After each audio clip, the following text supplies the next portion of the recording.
Welcome to the GreenPilled.network podcast. If you're just joining us, we are building a coordination, a network society of thousands of hackers, dreamers, and doers using crypto to bring positive sum digital systems to the world. This podcast features the people who are doing it, and we publish a season of 5 to 10 episodes every couple months. This season is Lean Mean Capital Allocation Machines. Capital allocation is the process of deciding how to spend or invest resources.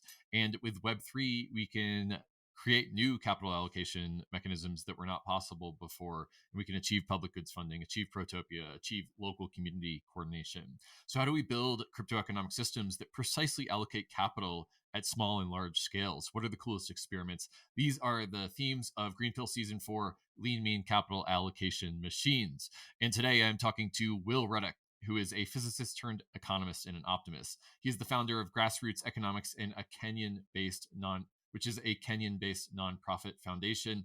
Grassroots Economics envisions a interconnected world of cosmolocal economic ecosystems harvesting community prosperity, peace, and regeneration. To achieve this, Grassroots Economics has been running out a pilot of community asset vouchers in 2010 and began developing the Sarafu network of vouchers in 2015. As of April 2023, they have helped over 100 communities across Kenya, South Africa, and Cameroon in issuing their own community asset vouchers, and have seen over 1 million person-to-person on-chain interactions since 2018. So Will is building capital allocation systems. And what I think is really interesting in talking about Will is how he brings not only a priori wisdom about how to build these capital allocation systems, what he calls commitment pooling, and how they are rooted in ancient wisdom. And I think he also brings this blockchain experience, bringing them on chain within the Celo ecosystem, but also just the empirical experience of rolling them out with these communities. He is on the ground with these communities, actually rolling them out side by side. And I think that there's not a lot of people in crypto that are really embedded into the communities that they're trying to serve. And man, what a legit episode. I think that you're really going to enjoy this episode with Will Ruddick. So let's get into it.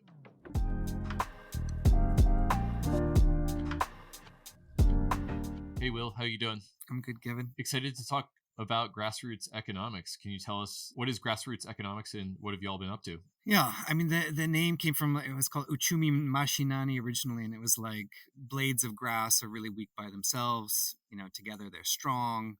And economics comes here from the word kaya, which is like the Greek oikos, which is the sort of a holonic phrase that involves like home, society, sacred forest, and all the resources. So it's just the idea of, how do you do resource coordination together as people? So that's where the name came from, and building a foundation around that was kind of the idea of, really grounding us in that concept. So most of the audience listens on audio, but people who are in video can see that you're actually embedding in the communities that you're serving. Can you tell us where you're recording this podcast from?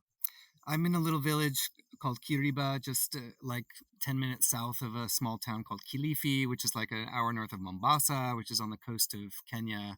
Yeah. And I've lived around here for about 15 years now and have a family here, and this is home now. Yeah. Yeah, I'd be curious to pull the thread on some of the work that you're doing with Grassroots Economics, and how studying these local communities and employing these activities has borne fruit. And I guess, which project should we start with? I would jump right into the commitment pooling work. I mean, that's kind of been the focus of the last few years. I came into this through community currencies, and that's kind of taken an interesting turn in the last few years as well. Yeah. Well, we just did an episode on community currencies and got a lot of positive feedback on that one. But yeah, let's pull the thread. What is commitment pooling, and how does it serve your mission? Yeah, so the idea is that people are able to express some form of commitment, and I mean this comes from really ancient practices of oathing and community reputation systems where people, like groups of neighbors, whole villages, would commit to days of work, different resources, in a reciprocal manner, for different seasons, different types of tasks. And so there was a very complex, non-monetary system that was based on shared commitment. And so if you imagine, like, instead of using the word currency, you just talk about value signaling or signaling your intention and commitment, you would have a polycentric, non-monetary system that is based on mergers of commitment. So the idea of commitment pooling is just to say, what's the vessel, kind of like what's the yin that holds the yang of the intention of the commitments. And so we moved from talking about community currencies to really just working with communities to express their values and commitments and their offers to each other, putting those into a shape or a vessel that enabled flow between them. And that's just mirroring, or really what was biomimicking these super ancient practices. Like where I live in this village, it's called Mueria, and it's basically how people have been doing asset management for beyond what we have memory of. It's probably even pre-lingual, a lot of these traditions. I think that one of the emerging themes during this season of Greenpill, which, as I was telling you, we're recording before, is all about capital allocation. What are the Yeah. ways in which we're going to allocate capital in the 21st century? One of the emerging themes that came out of my episode with Scott on local community currencies is taking very ancient practices, things that existed before the Industrial Revolution, and reviving them in the 21st century in a digitally native context. And so I think that there's a lot of wisdom in things that we've done for thousands, or in some cases hundreds of thousands of years, Yeah. and bringing them back for the digital age. There's this idea of the Lindy effect in crypto, which is the longer something has existed, the longer it's likely to continue existing. Yeah. And so I think it's really interesting that would you say you're reviving these practices, or just kind of continuing the lineage of practice in a new way? And both. I mean, it's sort of, like there was a tapestry at one time where these spans, like polycentrically, like connected pools where you'd have shared commitments Mm-hmm. across different groups that would span clans, villages to clans to out to tribes across Wow. all of Africa, all of China. I mean, basically all indigenous cultures had some version of this, and it's still there in some places, but it's like that fabric has been ripped apart, and really like Mm. predatory capitalism, wage slavery, all that stuff essentially was able to kind of rip that fabric apart, rip that social fabric. And these were the original agroforestry land management systems as well. They're like small weekly cycles. Like you'd have a 4-day week. You'd have 3 of those days where you're doing these rotational practices, and you have these like much longer seasonal cycles, yearly cycles, and like 50-year cycles where you're rotating farming around, to do agroforestry. And all of that really just got just eaten. Like almost like you can imagine a predator, a parasite going in and eating that social fabric. And so it's still there in like little pockets. And a lot of it even transitioned into stuff like tabletop banking, or merry-go-rounds, like cash roundups, where they put in cash and they take turns pulling from that commons of cash. Except they lost the ability in a lot of cases to identify their own assets. The only asset that they can use today is other people's tokens or the national currency. And so you end up with a lot of, I mean, this is really common even in the crypto world, where people who make some token, they want you to use that token as your credit system or as your rotational system, and they don't enable people to really express their own assets and their own commitments with each other. It feels like a lot of your work is revisiting those local practices that have Yeah. existed for thousands. In my notes, they're called wisdom practices. Maybe take us down that rabbit hole. I mean, there's a lot of like interesting framing around what these things were called and or what they are. And so you had early like anthropologists going in and calling, they would come to the coast of Kenya and say, oh, these people are just really nice and they're just helping each other.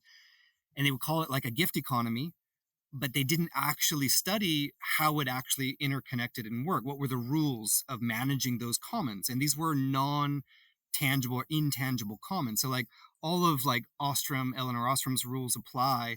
They're not physical commons. It's a commons of commitment. We even call them economic commons in some cases. So they're like the study of these things. If you look in academia, they're called rotational labor associations in some cases, but there's very little study of what pre-monetary resource coordination actually looked like.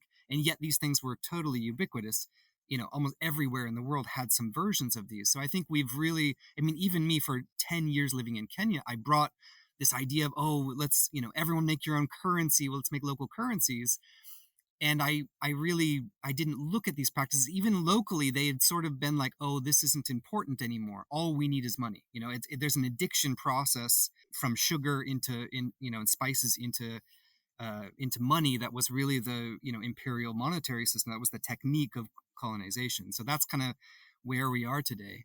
And so, building that, rebuilding that network, I think is something that we can do in blockchain in a very powerful way that we could not do with human brains, right? So if human brains were the like EVM, you've got a virtual environment that has memory, it's got authentication, and it's got an execution layer, right? So you have this ability in a village to say, yes, we have the memory ledger. We might have chiefs and elders. They might have, in some cases, tally sticks and things like that. And you have execution layer around agreements of contracts, and you have authentication around like which family are you from and everything like that. But that wouldn't translate, or very hard for it to translate fluidly and in real time across communities in larger and larger cases. So doing larger scale resource coordination was difficult at the time. And so the British and the colonists were able to basically pick off those systems and basically be predators against them. And so that's kind of the idea, is like, can we use the systems we have today, like just distributed ledger systems, and really pull those things together in a way that they can really support each other across whole bioregions. Are you actually doing this stuff on chain, or is it more about reviving the cultural practices and interest, or is it both? It's both. I mean, I think the blockchain has added a layer. I mean, first of all, especially where places these have died, or in places where they're not really networked together, to have a system that enables that expression of value in a public way, right? These are my offers to the community, and that you can pool those and connect them together. There's really no systems like that right now. I mean, for the most part, they have died out in most of these areas. And so using, a consensus layer, right, like blockchain, to say, I'm going to publicly say, okay, I can offer tomatoes, I can offer this labor, and then allowing communities to curate those, into pools, into networks that enable reciprocal trade among those, I think is super powerful. And that those commons, which on blockchain is like an escrow account. You think of it like a liquidity pool on Uniswap. It can hold many assets within it. Any ERC20 token. So we've got vouchers that go in there.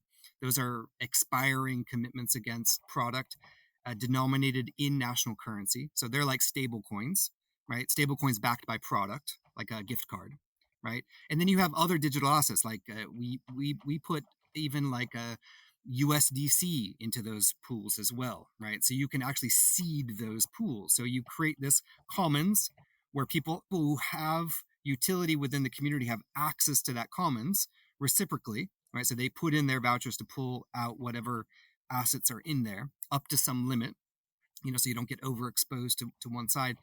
And so yeah, it's all on chain. I mean, since we've been on chain since 2018, we started on their original POA blockchain. We moved to XDAI, which turned to Gnosis. We built our own blockchain for about a year and a half called Kitabu.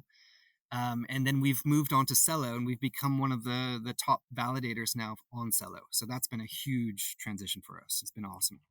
Yeah, it's sort of interesting to hear all of the different ways that you've gained this experience, like being embedded in these communities locally, the blockchain and mechanism design, and just studying the history and putting that all in a pot and stirring it. There's not a lot of people who are working on these things that I think are as deeply embedded in the wisdom traditions in the community as you are. I don't think we know even right now. I'm sure there's more and more and more out there, and I hear people taking the tooling, like understanding the virtual environment of blockchain as this like cyber social infrastructure that you can do all kinds of stuff with.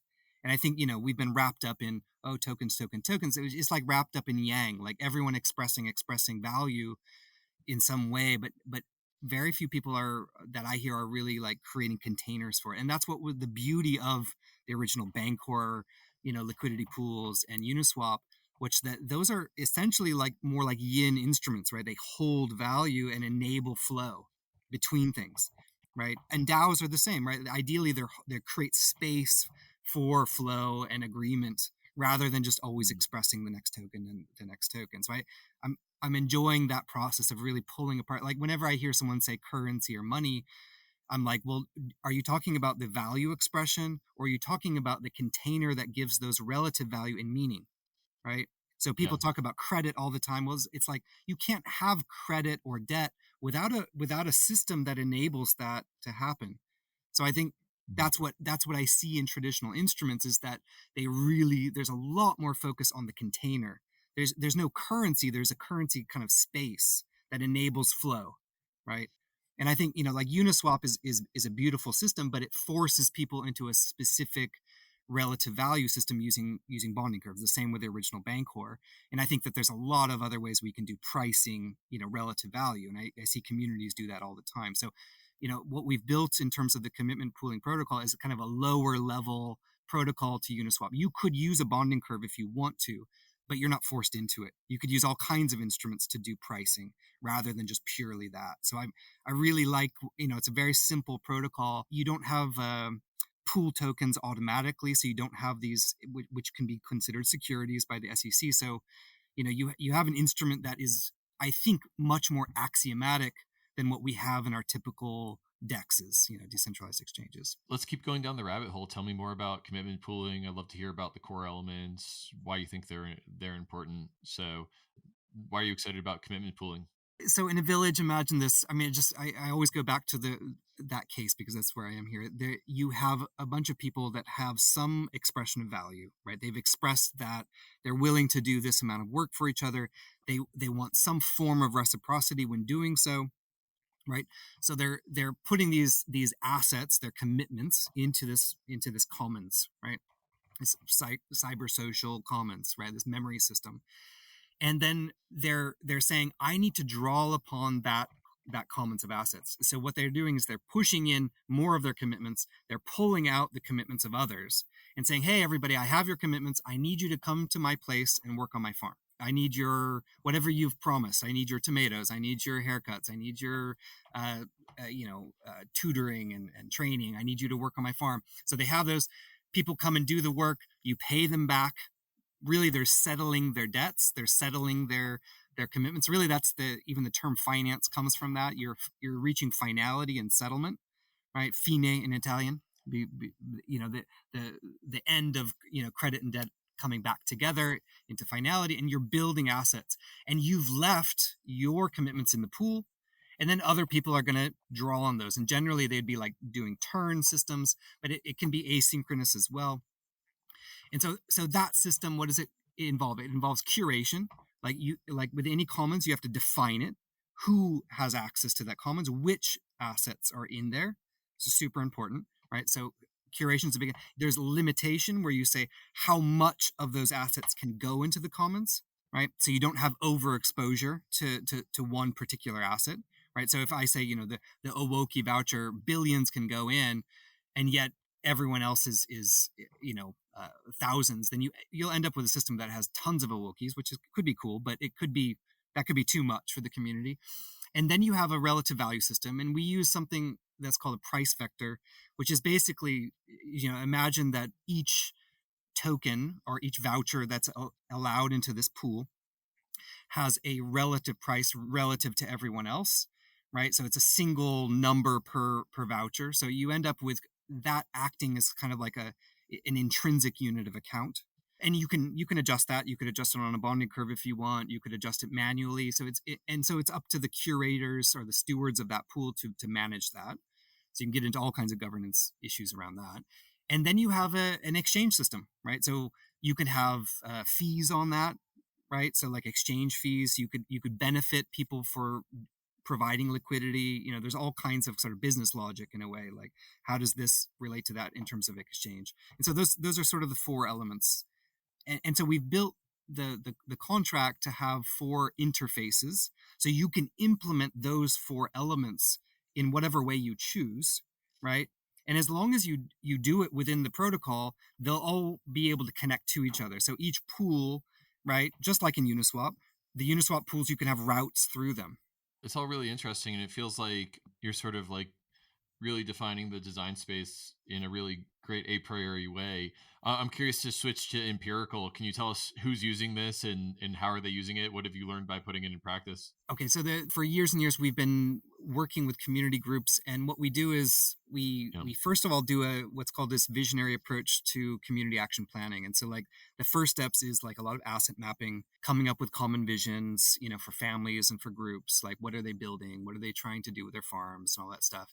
And then we do usually take like a rubber band, you say what's the tension between those two things, like here's where you are, here's where you want to go, how do we release that tension. And then we come up with like smart action steps. And then we say, well, okay, you've got these assets, you've got this vision. How do you coordinate those assets as groups to reach that vision, right? How would you coordinate your research, which is essentially economics? How do you do economics? And then the question is usually, well, how did your ancestors do it? How would you have done it without enough national currency to begin with and whatnot? And that's where these instruments now start coming into play. We say, okay, great, there was a system, it operated with these basic principles. We kind of agree on what those kind of like core principles are, which kind of we reinvent kind of commitment pooling with the communities in that way. Like what do we need to make that work? How would your ancestors have made that work?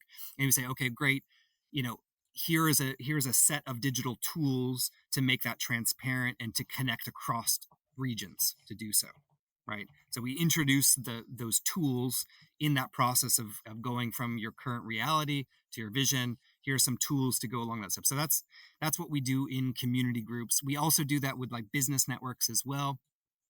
I mean, if you're starting with a group that already has some trust with each other, it works much, much faster. And so with a community group that is already somehow together, generally they're making one single voucher for the entire like cooperative, right? And they're trading that single voucher, they're spreading it out between them, they're exchanging it with each other, right? So you end up with these little loops. If you go to like viz.sarafu.network, you'll see these little clusters. And then those clusters are now part of bigger and bigger networks, right? So that's one voucher, one expression of value actually is backed by many goods and services of each group, right? So you have a bunch of, utility behind one voucher. It's a promise, it's Kenyan shilling denominated. So there's still like stable coins backed by utilities. And then you have another one in the neighboring community. And sometimes communities have multiple of these. And you have people in several groups often as well. And then you end up with that pooling going on. And so if you look at our website right now, we have very simple sarafu.network has a pool section. You can see a few pools there. And essentially that pool is full of a certain amount of each voucher. They're able to exchange against each other. And people can also put in dollars into those pools as well. So someone can go in and say, I mean, to be very real, we're still in a total addiction to national currency. There's no, we're not dealing with isolate. I mean, we're working with refugee camps, we're working in a lot of rural places, but it's still, like the lifeblood of the communities. I mean, sugar the same way. Like 40% of people's income is spent on sugar, right? With huge amounts of diabetes. This is all the way back to, the early Arab traders and Portuguese coming here. Huge addiction to it. And so the idea of bringing in and seeding those pools with national currency has been really, with other tokens, other assets, has been a way to bring their tokens into the pool to begin those cycles, right? And so like bringing them back together without expecting them to do it on their own, right? This sort of, and self-seeding is possible, and we have groups that do that self-seeding, but it's if you bring in some seed that it's like a catalyst to start. So that's my, like capital allocation. That's what we're doing with our block rewards from the blockchain. That's what we're trying to get. If you're a donor or a liquidity investor, basically it's like, how do you create a garden? So if you imagine like that, you can create a pool that's your portfolio of assets. And your goal is not just to invest into those utilities, but to actually enable them to exchange with each other, right? Then you're getting into liquidity provision. You're a different type of an investor at that point. But I think that's a beautiful process, and it really mirrors what we do in syntropic agroforestry, permaculture. You're bringing all these synergistic life forms together, through mycorrhizal fungi connections, right? You want them to be in communication with each other. You're not investing in individual assets and isolating them. You're actually trying to build ecosystems, and I think that's the systems that those were the pre-monetary systems that we used to live among. And so we just need to rebuild that fabric. We've had, 200 years of parasites pulling it apart. And that's the change we want to see is, rebuild that social infrastructure. I just want to take a moment to direct the listener to viz.sarafu network. So if you're listening on your phone, click on the show notes and click on viz.sarafu network. And I've got it up on my screen, and I just want to say that it's really incredible to me to see the visualization of these commitment pools and to be able to see how they cluster together, and not only see the relationships between the people in the pool, but actually be able to click out and see them on chain is really incredible. The data set that you've come up with here, and I think it speaks to the depth of your work, the fact that there is so much on-chain activity and it can be visualized in this way. I would be sharing my screen if Zencaster had the ability to do that, but it's really a rich data set of experiments that you've created here. And these commitment pools look like they're rich with activity. I can click through celloscan.io links and see the transactions that are occurring. And yeah, I just want to make sure the listener can see viz.sarafu.network. I mean, and if you imagine if you could visualize the network of Uniswap, I haven't seen a website doing that, but it wouldn't look terribly different.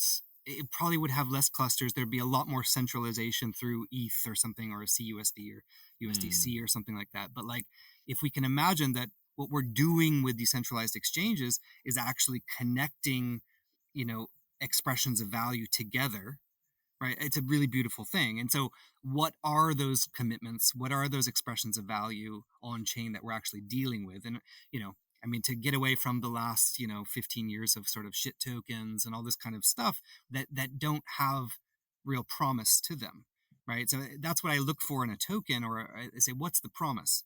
Is it promising? Is the US dollar promising? What is that promise? And if you look at the colonial script, it was a promise to not be beaten and put into a labor camp. That was the promise of, and it's still kind of the promise of the US dollar, to some degree. And so that's what I like about really tapping into, that's why we use the term, instead of liquidity pooling or liquidity pools, which really says that the purpose is just purely liquidity, is to really tap into intention. What form of intention is it? Is there a commitment there? Tell me about the Grassroots Economics Field Guide. It looks like that's a resource that you've got right here in the notes. What is the field guide, and who is it designed for? I mean, that was originally designed with we've been working with the Red Cross for about 6 years now. We've been in refugee camps. The refugee camps are doing amazing. They have, people from, Ethiopia, South Sudan, Uganda, all coming together, and they all have different names for the same tradition. This commitment and pooling is what we've been calling it. So that's really cool. The Somalians call it Goob, Goob. And so with Red Cross, we've been trying to create field guides. So most of our work nowadays is not to do the implementation ourselves. We have our groups. We're not trying to scale that. We're trying to teach other organizations to just use the protocols, just do it, And so that's most of our work. And so, for them, they've got Red Cross volunteers and field officers. So this is a way for them to do like TOTs, trainers of trainers. So go out, that thing is way too long, that field guide. So we have like a bunch of like one pagers that you laminate. And so they've got these kind of like steps. And so they're going out there. We call them grassroots economists. So they're going out there. They're teaching groups how to express their value, create a token, create an ERC20 token. So we have a little website to do that. You can go to sarafu.network and make a voucher. People are doing that around the world already. We've got almost every continent now. And then they're putting those into pools together. What they're doing as well is that those field officers, those guys going out, these grassroots economists are getting paid in those vouchers. And so that's really important for sort of virality, right? Nobody can pay for that work necessarily, but if the community can pay for it, then you've got something really cool, right? And that's how a lot of scaling approaches had started in the humanitarian space, where if you can get the community to pay for that service, of course they can't necessarily pay for it because they don't have any money. Well, what do they have?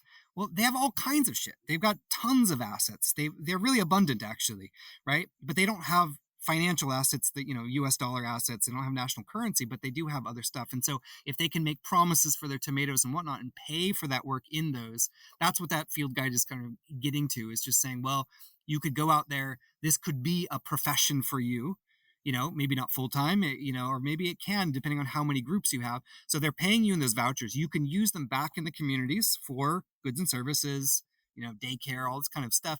And you can pool them into networks that enable them to trade across. So you can build a garden, right? That's what we're trying to get done on the community level. And we're also trying to do that on the, family foundation level as well, right? Build gardens. It's a difference between like working with communities to see that they can self-see that they are abundant. They can put their own capital into these, right? And as well as working with donors and all those kinds of folks to say, well, you guys can do the same. You could be divesting from your dollars, building these types of networks. So for the listeners that want to check out the Grassroots Economic Field Guide, there's a link in the show notes. Lots of good links in the show notes. So open up your podcast player and check that out. I think that we're getting towards the bottom of the hour, so maybe I'll move into my final questions. If you're maximally successful, what does the world look like in 10 years? So take us forward to 2033, and are there commitment pools all across the world? What does the world look like? It's completely normal for people to express value in an ERC20 token, for one, right? So that if you're doing an employment contract, whatever it is, you're expressing your value just the same way like a bus company makes bus tickets or a gym makes subscriptions. Those can all be tokenized, right? Those are simple value expressions. That's for one, that just becomes normal. And I think there's a low hanging fruit there because businesses have loyalty points. It's the same instrument. Airtime of telecoms, right? It's the same legal instrument. These are all just totally legal, normal instruments. So if we can normalize that, beautiful, right? Get, coupons, business, all kinds of those contracts. They're really, called credit obligations, IOUs and whatnot. So that's one thing to normalize.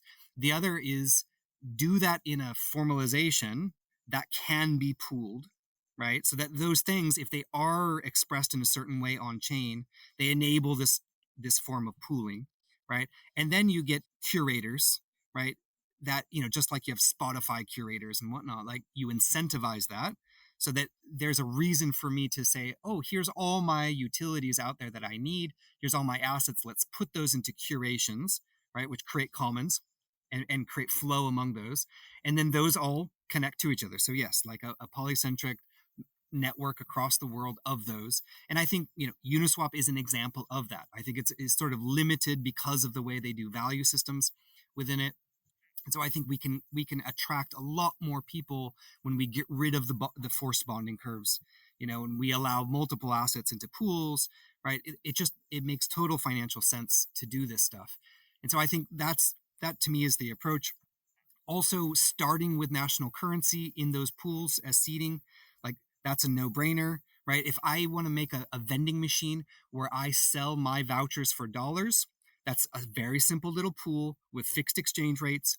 It's so simple, right? I don't need a fluctuating bonding curve for that. It doesn't help me at all, right? And so that spread out across the world enables flow to happen because those all can route, through each other. And they can route locally. They can, routing algorithms. We need a lot of Web3 kind of routing protocols around that stuff, right? So you have all kinds of, route finders. So if I go to you, Awoki, and I type in your address, I know you want Awoki tokens or whatever it is that you're asking for.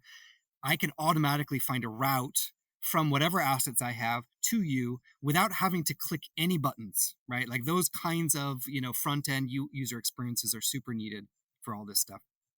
That's a big challenge for us, because we're coming from USSD and SMS based interfaces to blockchain. That's what we've been doing since 2015. So yeah, and that type of pluralistic, polycentric system, to me, it has the ability to form kind of essentially a massive neural network, right? Like we can actually express ourselves and express value in that way and not go through these centralized, colonized systems. So we can bypass the US dollar, for instance. We can bypass national currencies and create these hyper local systems, but still choose if there's utility in those systems, fine. Let's still go through them. And it's a good place to start.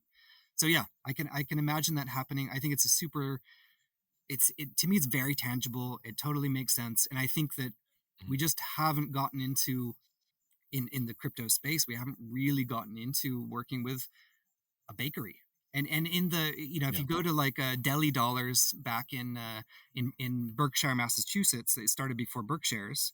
The original community currencies were just that. They were just vouchers, right, or gift cards for stuff at the bakery, right? You'd buy them, which is really just a production loan or a production financing system, right? So the bakery gets Mhm. money, you've got the vouchers, the bakery can put a new roof on their house, you've got promises for, really, really simple, basic stuff. Enabling that all to connect and flow on chain, right? To me is just a simple path forward, and yeah. Well, it all seems very exciting.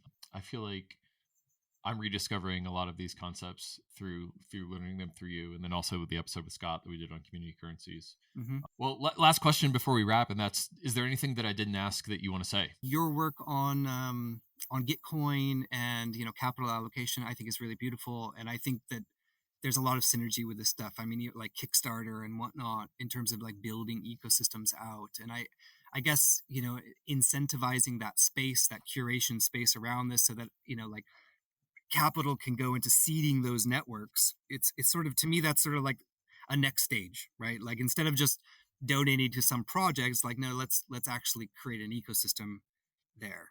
Hmm. And I think that we're, Yeah. the tooling's not quite there in terms of UXs and all the governance systems around that, and yada yada. And so I think, to me, that's a direction I'd like to see, a lot of the on-chain, capital allocation systems kind of like moving towards. Yeah, it feels like there's some of us that are building a bridge between the old world and the new world, and then Yeah. there's people who are firmly rooted in the new world and trying to figure out how to get more people across the bridge, but also iterating and refining on the new world. So one thing I really like about the Green Pill community and also the refi DAO community and just all of the regens out there is that we're kind of building these things together. It's a networked organism Yeah. that we're Yeah. bringing forth, and everyone's playing their own complementary part in a way.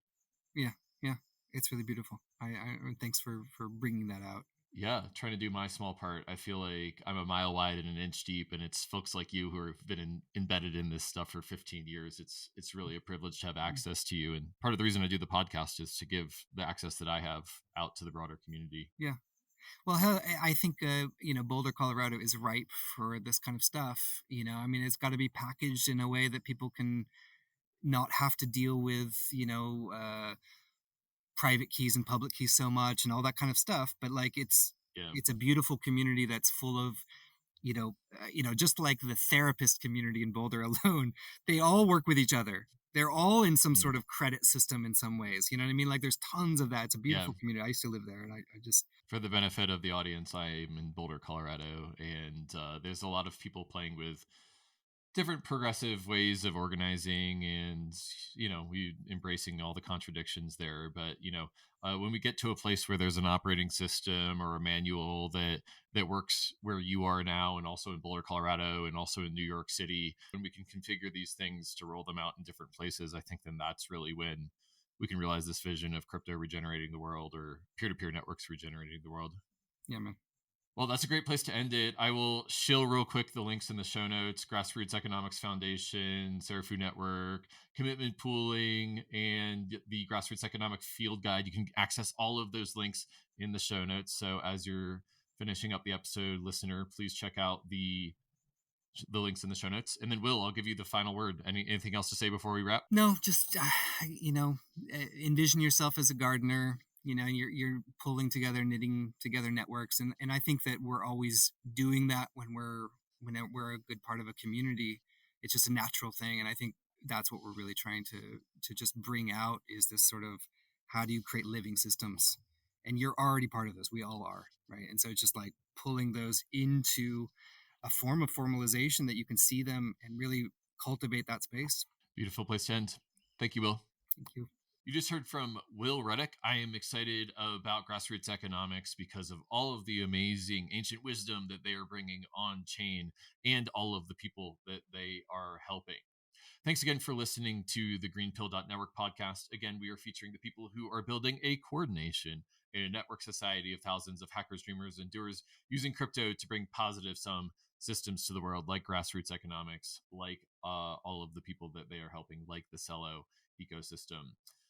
If you value our work, you can collect this episode. You can go to pods.media/greenpill to find all the episodes and to start collecting. Shout out to MMAonchain.eth and also shroomchad.eth for collecting recent episodes of the Greenpilled podcast. There's also a couple of people who have collected the podcast episodes that do not have ENS names.